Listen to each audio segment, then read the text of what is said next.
오늘 졸업식에 참여하신 여러분들 주님의 이름으로 환영하며 또 그동안 눈물로 씨를 뿌려 학업에 임하신 졸업생들 감사를 드립니다. 그리고 가르쳐주신 교수님들께도 감사를 드립니다. 저는 오늘 하나님께서 주신 말씀을 통하여서 믿음의 거룩되라. 말콤 글래드웰이라고 하는 사람이 있습니다. 뉴욕타임스 베스트셀러가 된 책을 쓰고 있는데요. 이분이 다윗과 골리앗, 강자를 이기는 약자의 기술이라고 하는 책을 썼어요. 많이 읽혔는데요. 그 이유는 우리 모두 강자 앞에 약자는 이미 우리가 실패자로 서기 쉽다는 거예요. 그러나 약자를 가만히 보면은 약자에게도 승리할 수 있는 그런 가능성이 얼마든지 있다는 것이죠.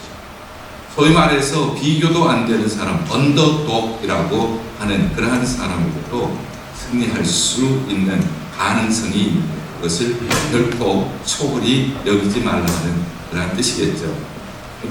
여러 가지 예를 들었습니다만은 그 중에 한 가지 기억이 나는 것은 상위권 대학에서 중하위권을 하기보다는 평범한 대학에서 상위권 하는 것이 오히려 자기의 역량을 키우는데 훨씬 도움이 된다. 뭐 이런 얘기들을 나누고 있습니다. 오늘 다윗과 골리앗 얘기는 너무나도 잘 알기 때문에 제가 반복하지는 않겠습니다. 그야말로 골리앗 앞에서 다윗은 언더독이죠. 비교할 수 없는 승산이 없는 약자입니다. 그러나 우리가 잘 아는 대로 다윗이 승리하게 되었죠. 이제 문제는 오늘 졸업식에서는 그러면 골리앗이 누구냐 하는 거예요. 우리 골리앗을 여러 가지로 해석할 수가 있습니다. 우리 힘으로 감당할 수 없는 그러한 장애물, 요즘 말하면은 팬데믹, 그리고 경제적인 위기, 혹은 건강의 문제, 혹은 또 우리가 가지고 있는 그런 인간관계의 약점, 뭐 이런 것들을 얼마든지 골리앗이라고 얘기를 할 수가 있죠. 그것을 내 힘으로 감당하기에는 턱없이 부족한 힘을 우리가 가지고 있다 하고 얘기할 수가 있죠. 그러나 저는 오늘 이 관점을, 골리앗에 대한 관점을 무신론이라고 얘기를 하고 싶어요. 그렇게 한번 해석을 해봤습니다. 골리앗은 완전 무장을 하고 있습니다. 3m의 키입니다. 57kg의 갑옷을 입고 있습니다. 그의 창날만 해도 7kg입니다. 그의 앞에 서기만 해도 주눅이 듭니다. 그런데 사실은 하나님을 모욕합니다. 사실은 하나님의 군대를 모욕한다는 것은 사실은 하나님을 모욕하는 것이죠. 오늘의 이 무신론이라고 하는 것은 발전하는 과학기술과 함께 하나님의 존재를 무시합니다. 그리고 인간의 힘을 자랑합니다. AI가 지금은 미래의 4차 산업의 핵심 기술로 생각이 되고 있습니다. 사람이 없는 자동차 시대가 올 것을 지금 준비하고 있습니다.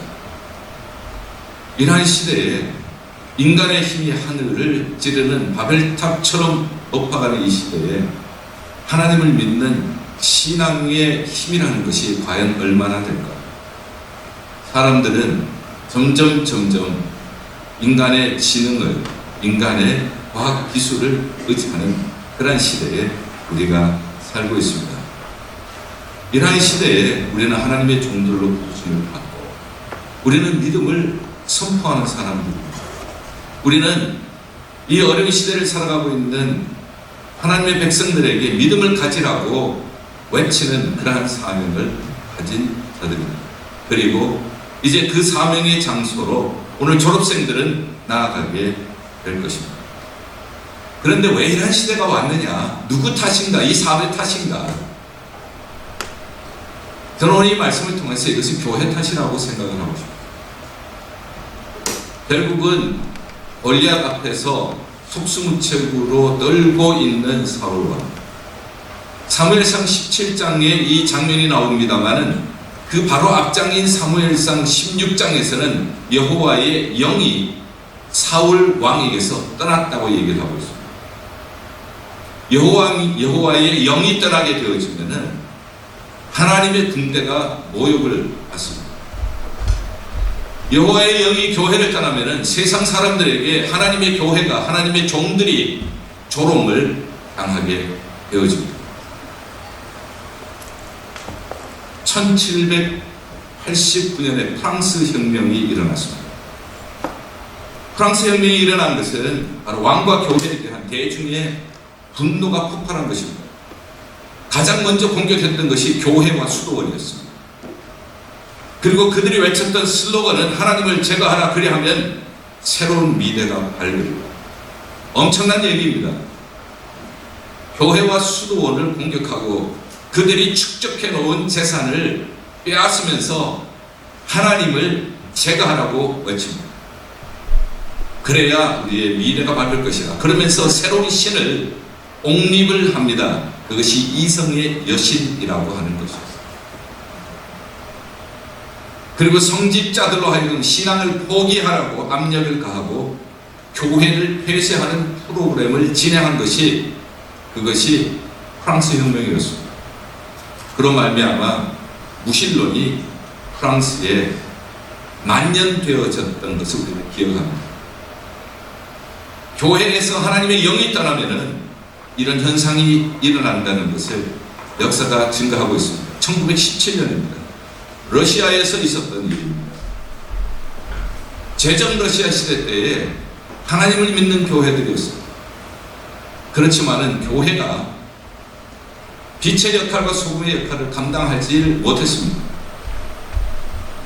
레닌으로 말미암아 볼셰비키 혁명이 일어났고, 볼셰비키 혁명으로 말미암아 왕은 단두대에서 목이 베입니다. 그리고 교회의 재산이 몰수되었고요. 그리고 성직자들은 투옥되거나 추방당했습니다. 공산주의가 러시아에 일어나게 된 이유였습니다. 여호와의 영이 떠나면 무신론화되어집니다. 여호와의 영이 떠난 교회, 여호와의 영이 떠난 나라에 들어왔던 것은 무신론이었습니다. 공산주의였습니다. 지금 점점 이런 무신론화 되어가고 사회주의화 되어가고 있는 이런 시대에 우리 졸업생들을 내보냅니다. 어떻게 싸울 것인가? 골리앗과 어떻게 싸울 것인가? 그러나 다행히 성경은 우리에게, 우리가 언더독처럼 느껴지지만 그렇지만 하나님께서 승리하는 비결을 보여주셨습니다. 시선입니다. 우리는 올바른 시선을 가지고 나가야 합니다. 무엇을 바라보느냐에 따라서 우리의 운명이 달라집니다. 골리앗을 바라보면은 그러면 우리가 넘어집니다.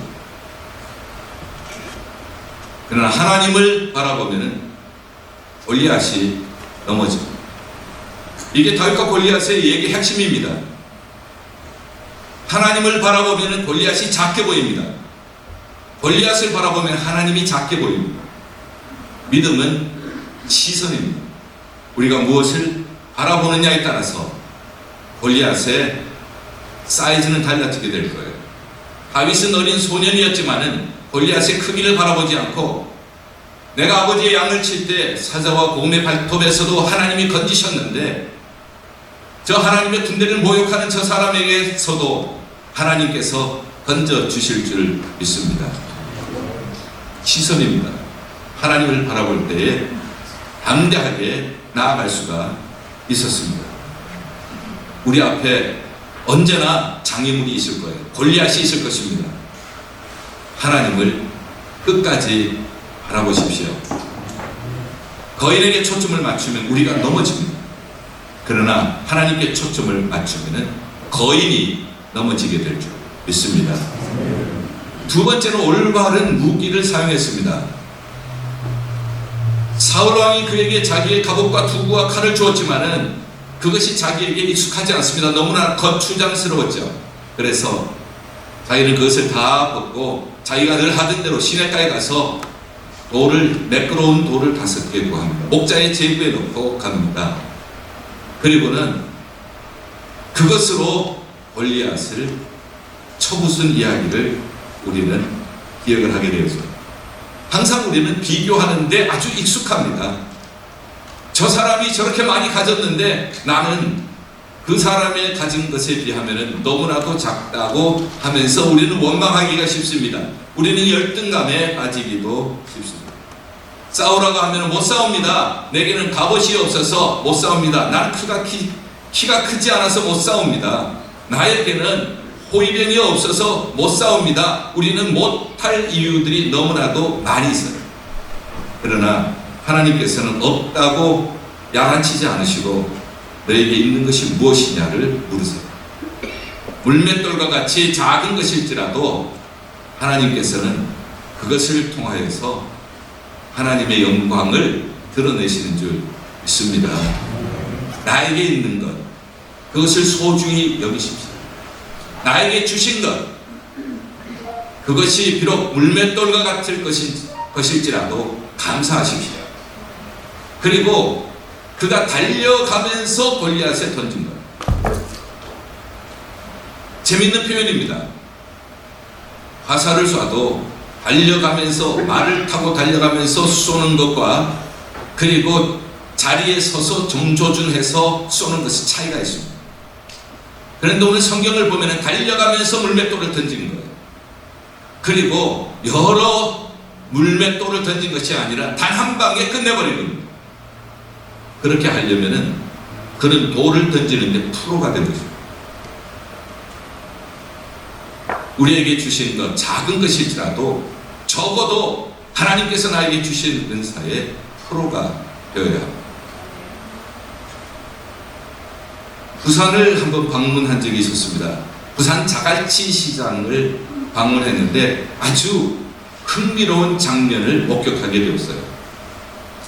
연세 드신 할머니입니다. 허리가 굽으셨어요.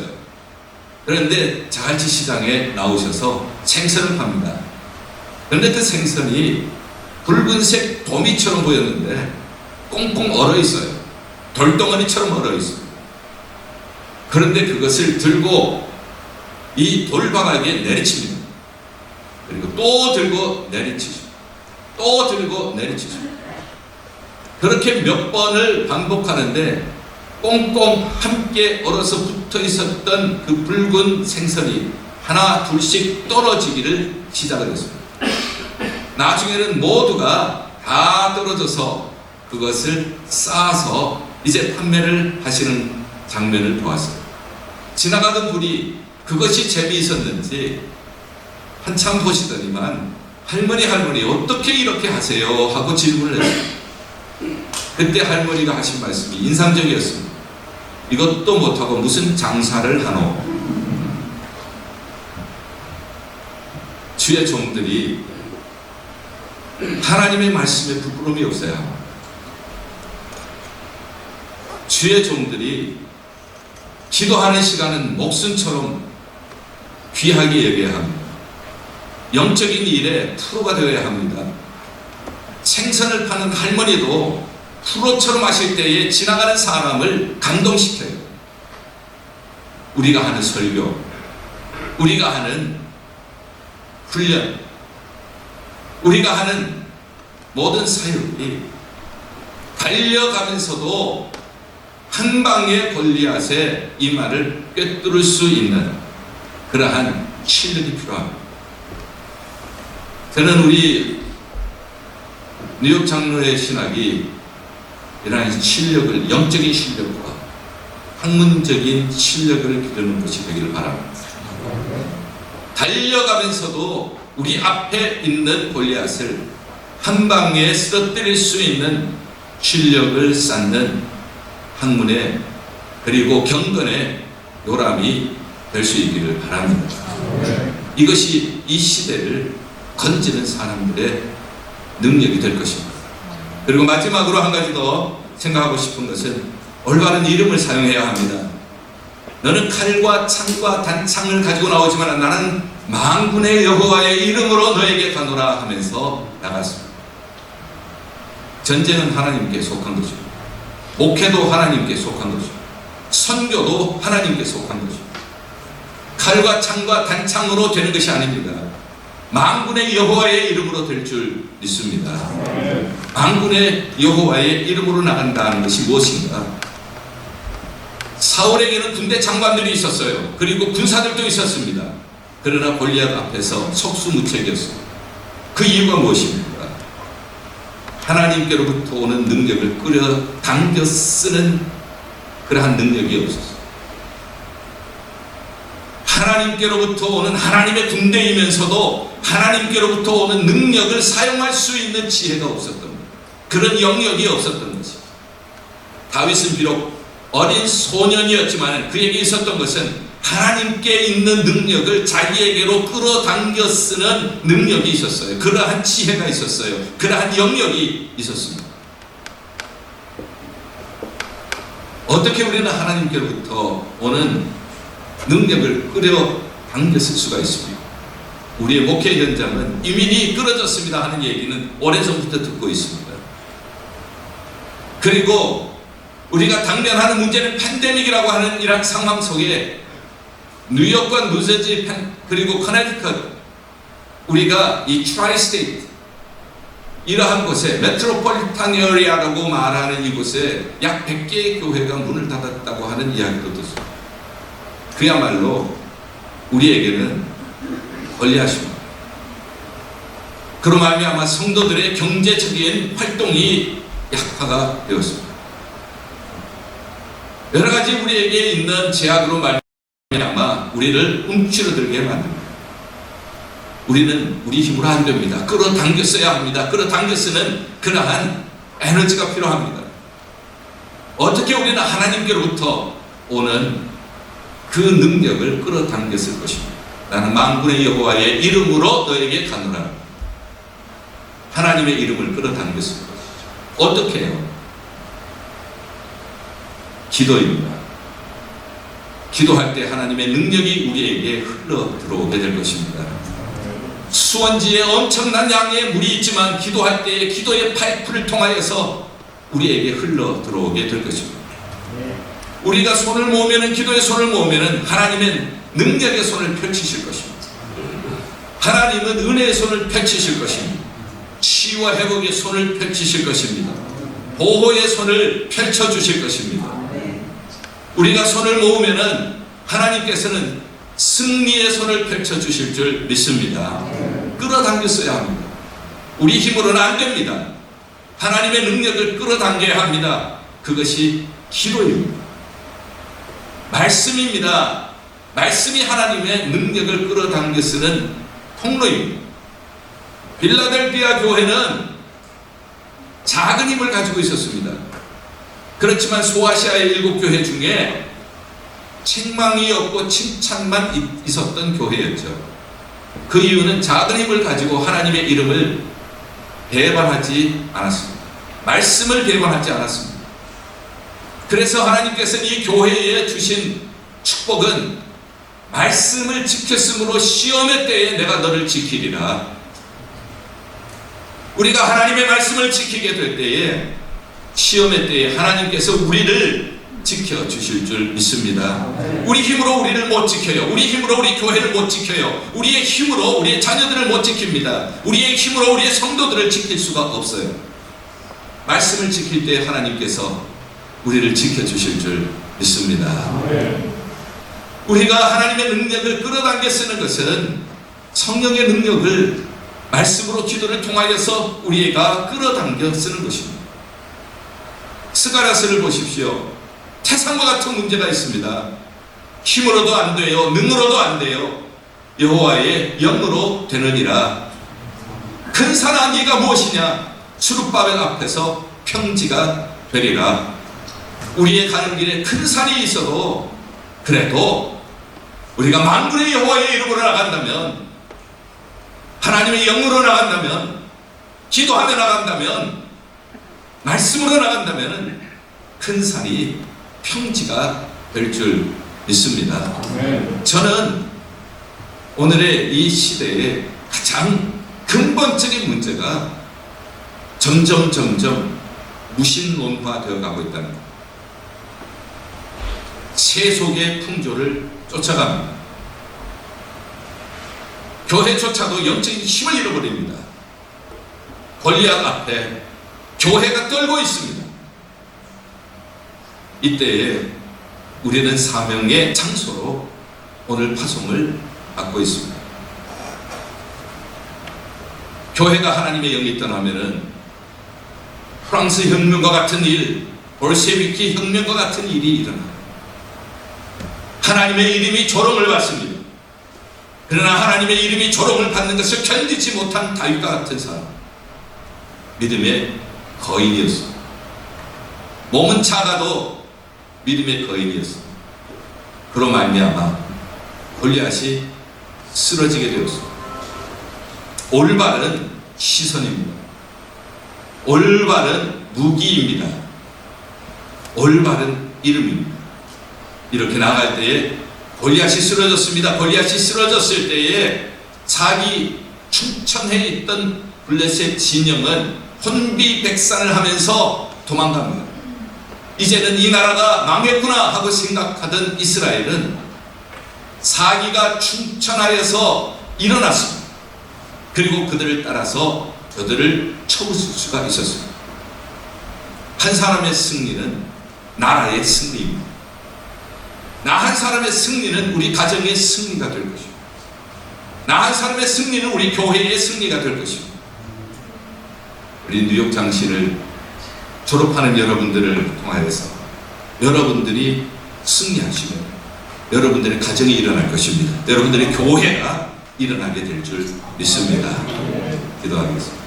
하나님 아버지, 믿음의 거장들이 되어서 하나님의 영광을 위하여서 멋지게 승리하는 우리 모든 졸업생들과 재학생들과 우리 학교가 되게 하여 주시옵소서. 꼭 기억하게 하여 주시옵소서. 내가 일어나면 이스라엘이 일어날 줄 믿습니다. 내가 일어나면 우리 가정도 교회도 일어나게 될 줄 믿습니다.